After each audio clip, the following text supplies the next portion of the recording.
So, good afternoon. It's the first day of August and I'm going to take you out for a walk in the higher parts of the village of Monachil, where I live, or don't live right in this particular part of it, but nearby. And we'll try and have a look at the sunset. It's going to be quite hazy, so I'm not sure how much of that will really come out any good. And then take a walk down through to the Hillfort, where we've been before earlier in the year, and then come back along the Acequia, the Apricot irrigation channel. So I'm on the bridge, a new bridge that was constructed only a few years ago. First part is a bit of a slog, so I'm not sure how much I'll actually capture on that. It's probably around about 30 degrees. It feels quite cool. Anyway, the sun's going down, so I need to crack on and hopefully get there and get down again in the light. So I'll be bringing you back a bit later on. So here's a different view of the river. Quite overgrown. There's an awful lot of vegetation they've allowed to grow. Earlier in the year they cleaned it right out. It was, almost virgin river valley. Give it some water, give it a little bit of sunlight, and away you go. And there is plenty of water in there.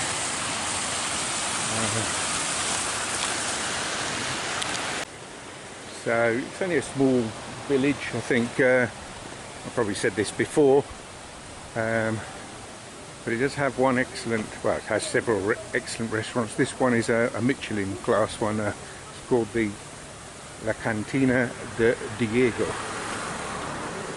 Canteen.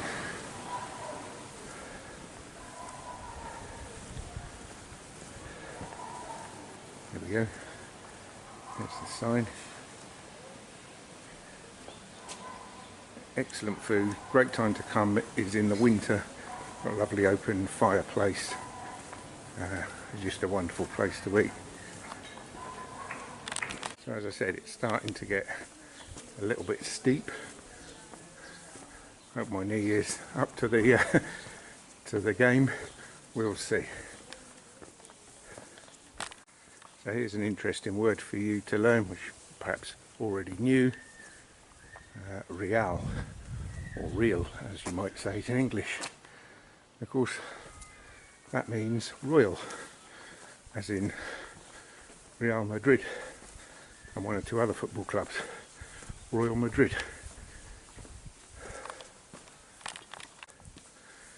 It's as well, the sun is well down and these streets are in the shadows. It's exceptionally steep. I don't know what it is, 1 in 4, maybe something like that.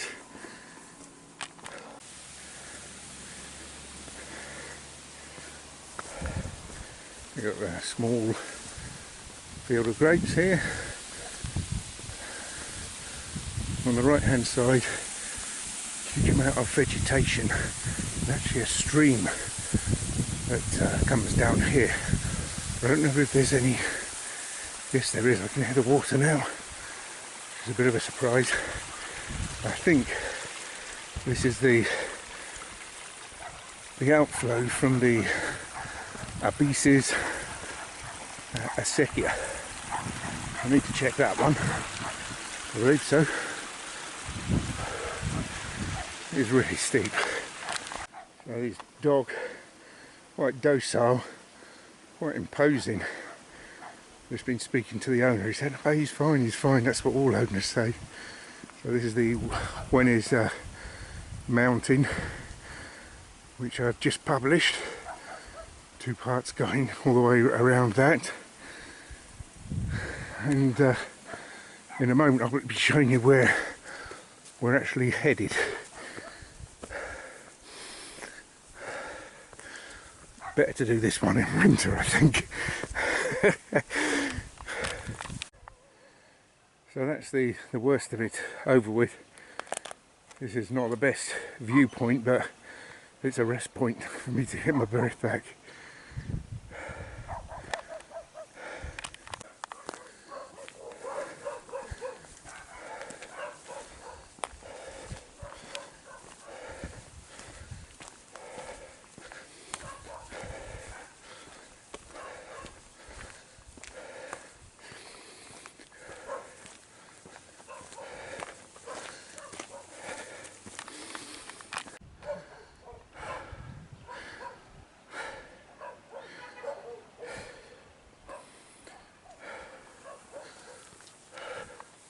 So this is the end of the metalled track, and its pathway now fairly easy to follow.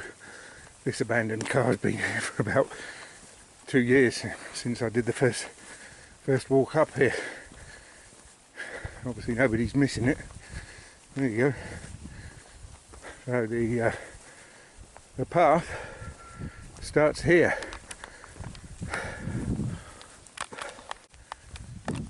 And it's not too steep at this point.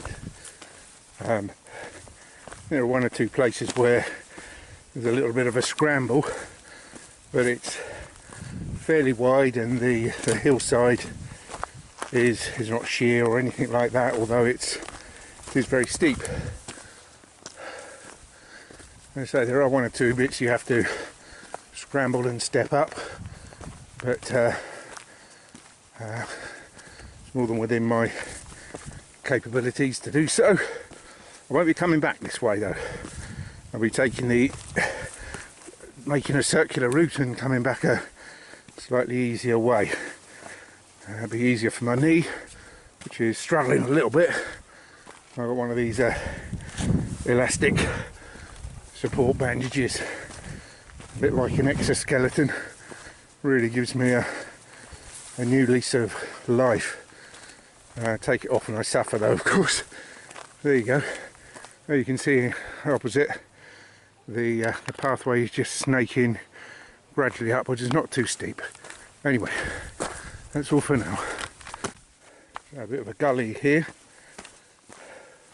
Obviously when it does rain it tends to be quite hard, and that's been carved out, as you can clearly see.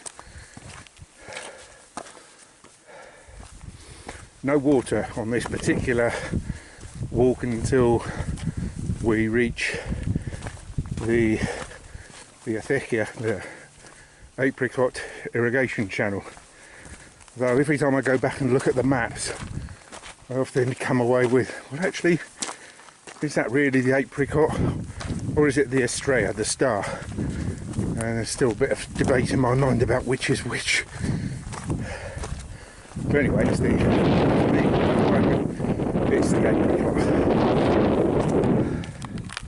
That is the start of the Caoras Canyon.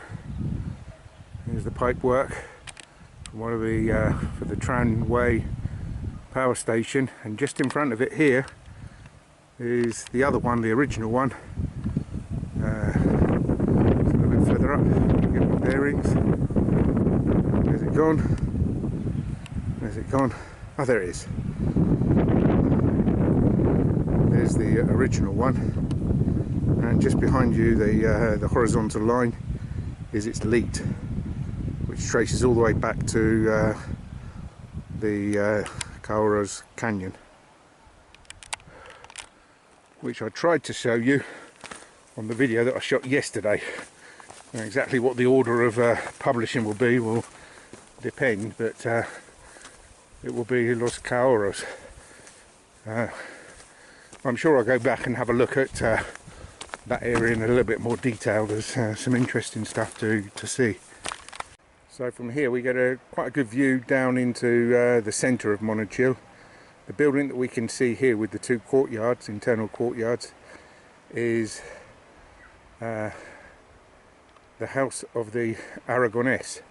It's an old mansion from the 15th century, and there are two mills attached to it, which are, well, the whole building and the mills are being currently restored. Hopefully I'll get a chance to have a look at those when they have been.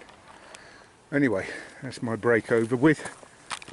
So we got a brief glimpse of the sun, which will probably destroy anything I'm trying to film here, but not to worry, because we're heading to our right down into this valley before we rise up to roughly where the sun is over on the right hand side.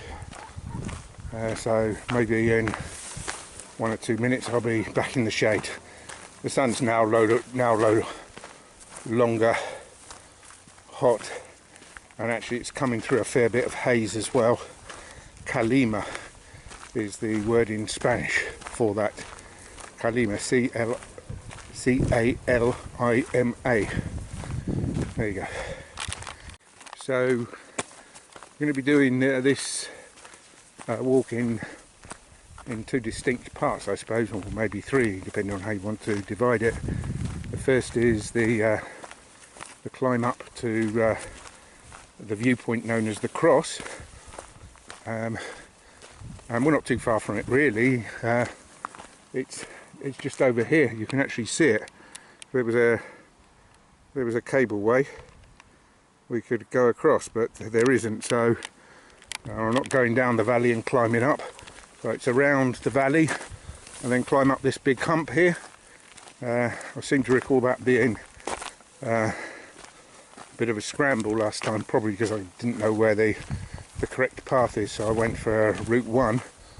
It was easy enough to do, so I think I'm going to be doing that again.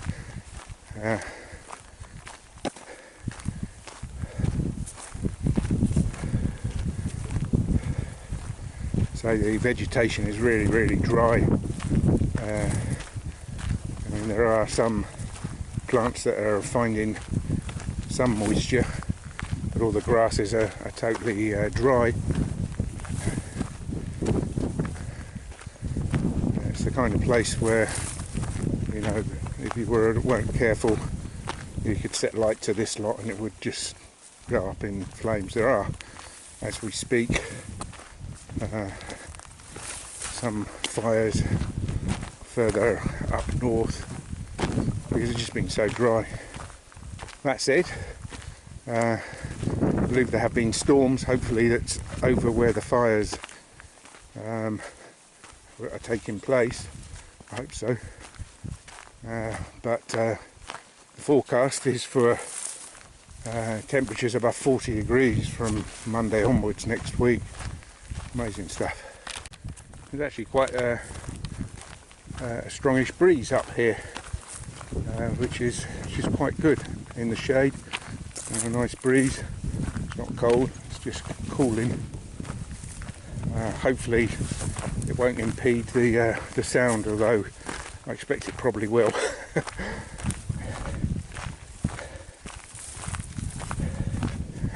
And this last section has been fairly flattish, more or less hugging the contours. Although we're descending slightly here to a little, well, I was going to say ford, but there's no water. A little bridge, I think it might be. Very deeply gouged out by the rain waters when there has been rain. Is it a bridge? Or is it a ford? Well, we'll see in a second. No, it's not a bridge.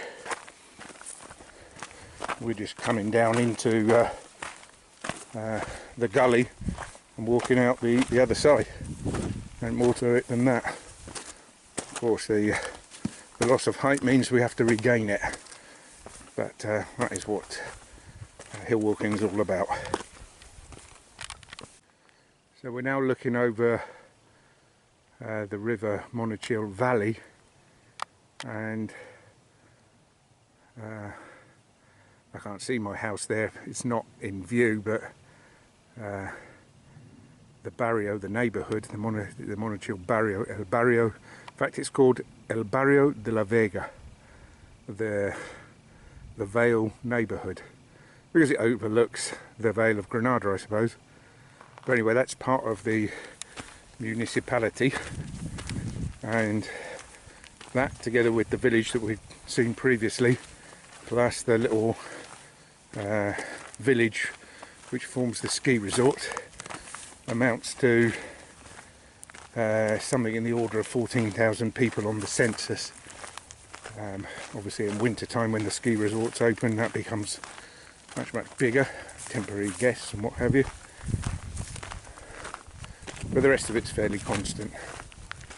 So we're now going to head up this lump here. I think there's a signpost here giving indications. We'll have a look.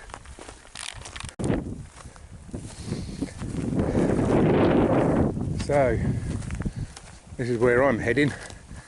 I'm not sure if there is a path here or not. It's very much a scramble. Wish me luck. Yeah, it is ridiculously steep as well, but yeah, I wouldn't call it dangerous in any way, shape or form. You just have to take it step by step, and it's not a particularly long stretch, it's just arduous. And then I've got a drink stop upstairs, if upstairs is the right word. So what you do have to do is keep leaning forwards, because your ankles are bent and you can't straighten them out, otherwise you go over backwards.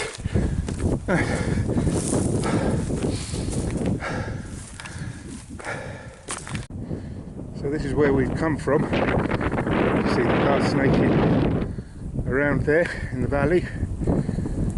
When it's at the back, the wind's starting to rise, so I'm sorry, but you may not hear me very well.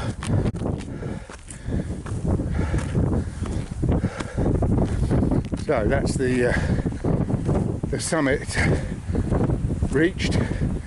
We've got to drop down, and short distance will be at the viewpoint, the cross viewpoint, which I'm sure we'll see in a moment from here.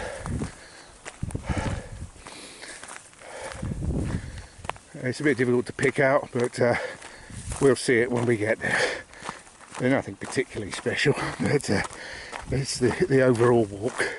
We're heading to afterwards, and that is the rear entrance to the Hillfort. It's a bit difficult to see. Where's it gone? Oh, there it is. Wonder if there's anyone up there right now. There might be. I don't see anyone. Anyway, I need to move on. So, we're virtually there now. I don't think I'm going to stay for too long, because this next stretch from here to the Hillfort, it's not dangerous, but I've walked it once. The paths are, you can see a path, they're not signposted as such, so I don't really want to be doing that in the dark. I probably needed to come out maybe half an hour earlier, I don't know. But anyway, once I'm at the Hillfort, that's a piece of cake, no problems there. Just get into it. So here's the cross. Can't see right there, so it should be in view. And here we've got a bench and a sign indicating the birds. So a ruiseñor is a mockingbird. Petit rojo, can you see any of these? Petit rojo is robin redbreast. Papa moscas, don't know. Pinthorn, don't know. Sorry. Well, I got 2 out of 4, that's not bad. So here's the plants. The tall light grass is the esparto. Tornillo is a herb. Romero, it might be Romero is below. Oh, my wife's on the phone. Hold on. So what else can we see from here? So I'll take you around the peaks. This is the sanatorium hill. The building that you can see was a sanatorium for people suffering from tuberculosis. Next one along is Cerrejón, which is essentially the closure. Not sure what the right translation is. There's a transmitter receiver station up there. That's a fantastic walk as well. Then we've got Cerro de los Pollos, so that will be the Chickens Hill. What a name. And this one's Juenes, as you'll probably already know. Towards the right, these are the Alayos de Dila. And yeah, you can just about make it out. I think that is Boca de la Pesca. So I've been up there. And then we've got the village of Monachil in the there's not much to it really. Now, just up here, this is Los Caorros, and just in between in the V, you can just make out some of the buildings, and that is the ski resort. Can't see the high mountains because the lower ones are blocking it. Here we've got the area known as El Barrio, as I've already explained, and this is Huerta Vega, and the sun is just starting to set, so I'm going to move on a little bit sharpish while it's still, broadly speaking, daylight. Once I'm at the Hillfort, the path is fairly simple and nothing to be concerned about being in the darkness there. This one is again as simple. The only thing is I don't know it as well, so I just need to take a little bit more care. I'll bring you back as things move on. So just very quickly, the light's not very good, but what you can see here is a horizontal section. Now that is where the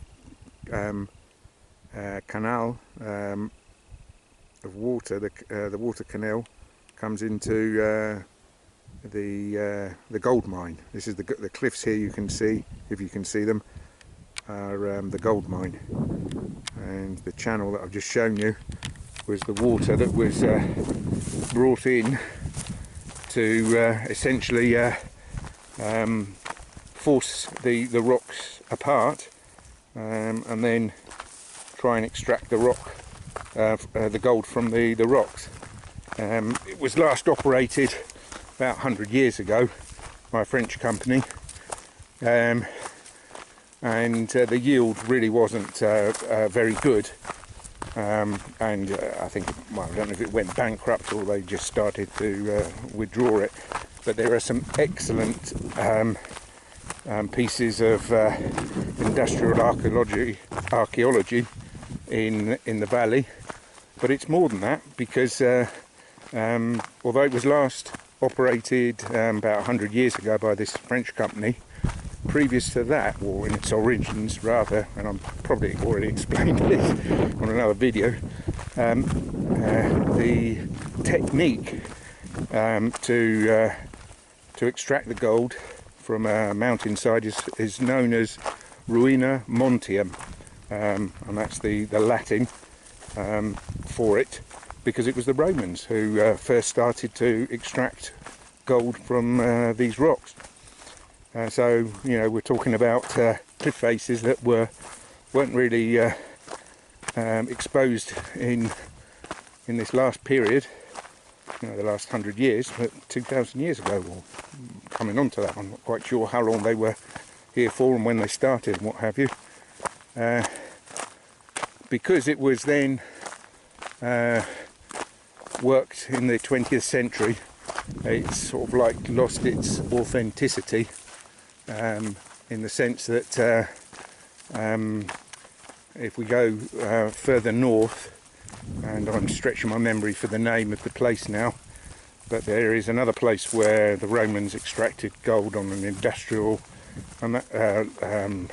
level, and that is on the UNESCO list of places. It's quite an amazing sight, to be perfectly honest with you. The sun's just starting to dip, but these are high hills, so the light will stay for at least another half an hour, he says confidently. So, and in between times, of course, the Arabs were here, and they also brought water in and tried to extract gold as well. Now, the whole hill is known as the Gold Hill, Terra de Oro, or is it the Terra de Sol? I forget which. And the river on the other side is also been known to be gold bearing as well, and I've heard it said that you will find people panning for gold there, even to modern times. I've never seen it, This is just what I've seen. I've seen pictures of an old timer panning for gold there, in, you know, on magazines, historical magazines and what have you. Anyway, this is the back entrance to the Cerro de la Encina Hillfort. We're just going to get the sunset coming there. This comes out. It's going to go in about.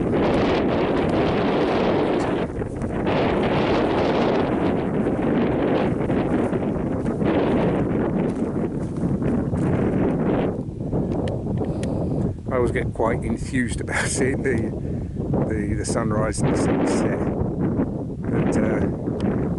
but they're rarely as exciting as I think they're going to be, and then I forget and get more enthusiastic about the next one.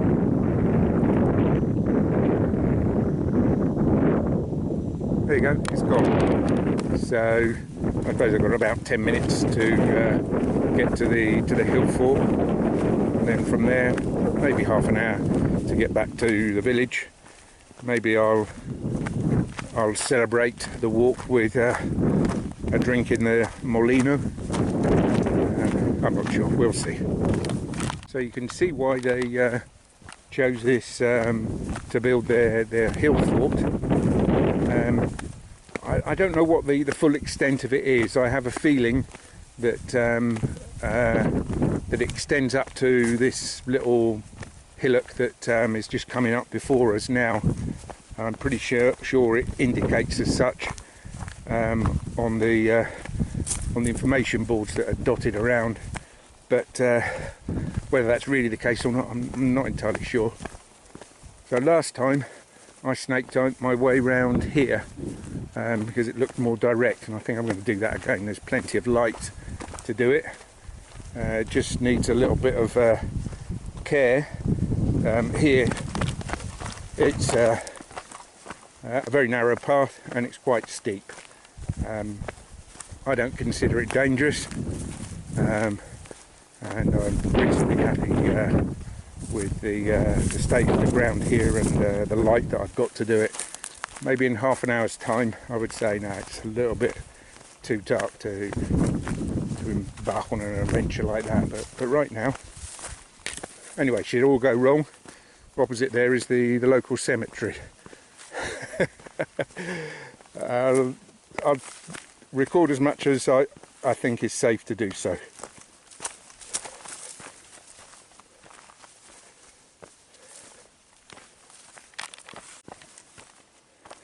So remember this bit, the path kind of like, well, maybe there isn't one. It's okay here, and the section that I didn't record was perfectly fine as well. So, but I won't be recording this next stretch there. It wasn't quite as bad as I thought it might be, but it's really a question of just taking great care, looking at the ground, making sure you can see where you put your foot, and don't do too many silly things.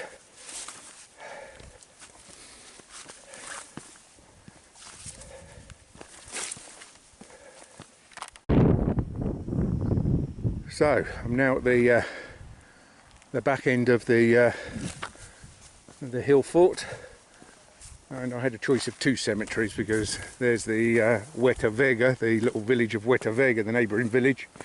There's its cemetery there. Now a little bit of a descent before rising up again onto the bastion, and then another descent down towards the acequia, and then it's fairly plain sailing. Well, it's plain sailing now really, it's just a little bit steep, that's all. So we've seen this before from when I was here to visit the hill fort. Here is the St. Pedro's mill. You can just about see it there, poking its head round the corner, and you can see how steep it is. I'm getting a wonderful aroma of some of the plants that are growing here. There were two herbs on the board. One was called Romero and the other was Tomillo. One of those is rosemary, and I think that might be just what I've brushed past. And the other one, I think, is thyme. But which one's which, I really don't know. Do apologise. I might have been able to walk round this, but I seem to recall walking up it last time. And there's no bongling, I'm afraid, so no sign of any sheep or goats. Look at the descent that you've got there, the steepness of it. Need to take care here. I'll come down this little piece. There's not too much margin for error. Of course, you need to keep your hands free to aid with the balance, but that's all the work done now.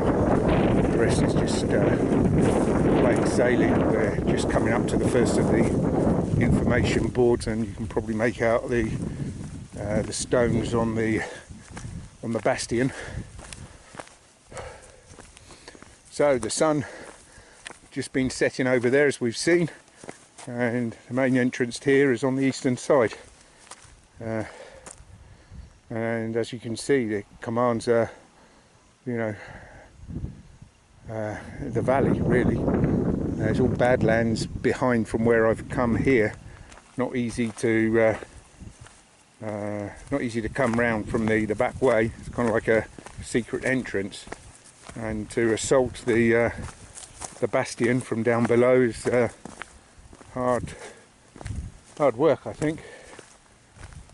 Anyway, despite knowing the way, I want to stay out for quite so long, so I won't be stopping unless I see anything more of interest. I will record a little bit of the bastion now that we've come all the way here. I'm quite relieved actually that it was easier to find. I thought it might have been harder. I've done this particular section once, so from the viewpoint by the cross, I've only been there and come down to here once, but it was fairly plain sailing. Anyway, I'm going to switch it off here. As you can see, it's steep. There's a commanding structure, that's for sure. And we're going back, not hundreds of years, we're going back thousands of years. Over 2000 BC, so that's about 4000. That's me slipping backwards. Nothing to worry about here, but there you go.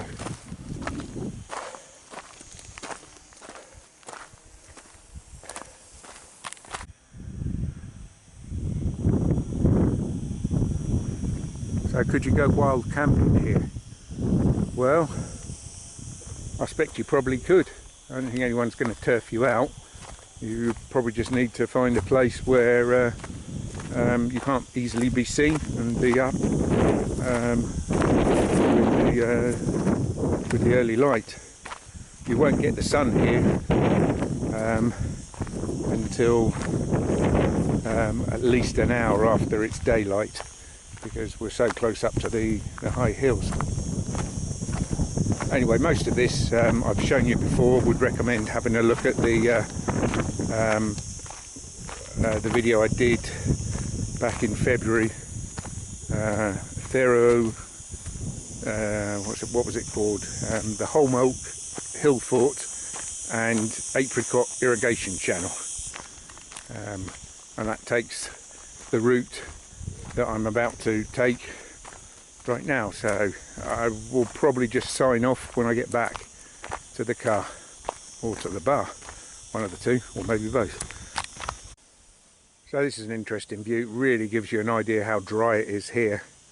The olive trees and the holm oaks are still quite green.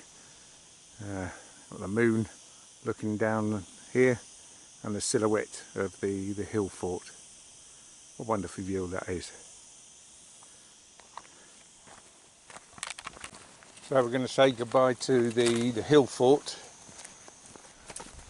and cross over the bridge on the Acequia, which is quite a nice flow on it, irrigating the lands further down towards Granada.